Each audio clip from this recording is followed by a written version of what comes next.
اعوذ باللہ من الشیطان الرجیم بسم اللہ الرحمن الرحیم 13ویں پارے کے 3 حصے ہیں۔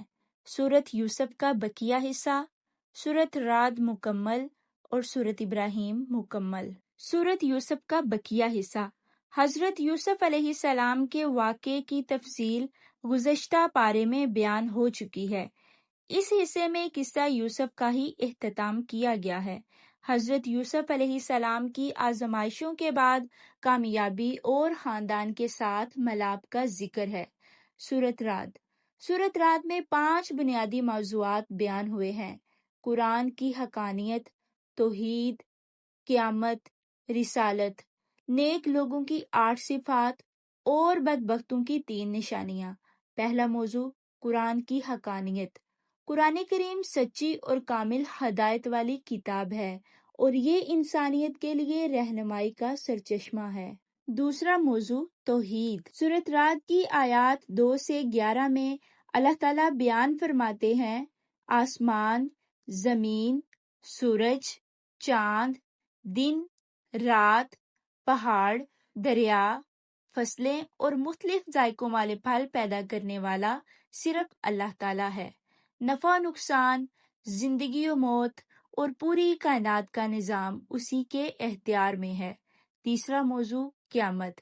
مشرکین کے لیے یہ عجیب بات ہے کہ مردے دوبارہ زندہ کیسے ہوں گے، مگر اللہ تعالیٰ کے لیے یہ کوئی مشکل بات نہیں۔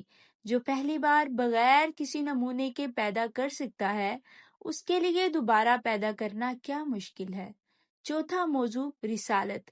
ہر قوم کی ہدایت کے لیے اللہ تعالیٰ نے کوئی نہ کوئی نبی بھیجا تاکہ لوگ راہ حق پر چل سکیں۔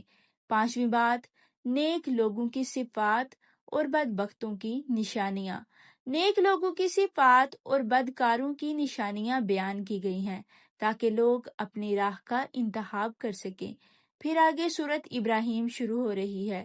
سورت ابراہیم میں بھی 5 اہم مضامین بیان ہوئے ہیں۔ پہلا مضمون رسول اللہ صلی اللہ علیہ وآلہ وسلم کو تسلی دی گئی کہ سابقہ انبیاء کو بھی اپنی قوموں کی طرف سے مخالفت کا سامنا کرنا پڑا۔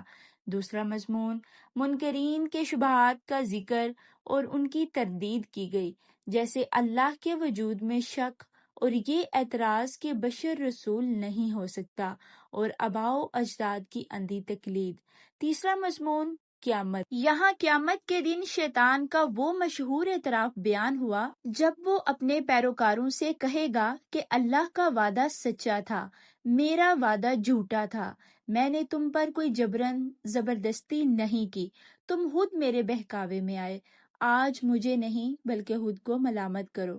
چوتھا مضمون حضرت ابراہیم علیہ السلام کی 6 دعائیں ذکر کی گئی ہیں۔ امن و امان کے لیے دعا، بت پرستی سے حفاظت کی دعا، نماز کی پابندی کی دعا، لوگوں کے دلوں کے میلان کی دعا، رزق میں برکت کی دعا، مغفرت کی درخواست۔ یہ پارہ ہمیں سکھاتا ہے کہ حقیقی کامیابی اللہ پر ایمان، توحید پر استقامت، صبر اور شکر اور اللہ کے احکام پر عمل میں ہے۔ جو لوگ اللہ کی نافرمانی کرتے ہیں یا شیطان کے بہکاوے میں آ جاتے ہیں، وہ دنیا اور آخرت میں نقصان اٹھاتے ہیں۔ میری دعا ہے کہ اے اللہ ہمیں حق پر ثابت قدم رکھ، اپنی نعمتوں کا شکر ادا کرنے والا بنا اور دنیا اور آخرت کی کامیابی عطا فرما۔ آمین ثم آمین یا رب العالمین۔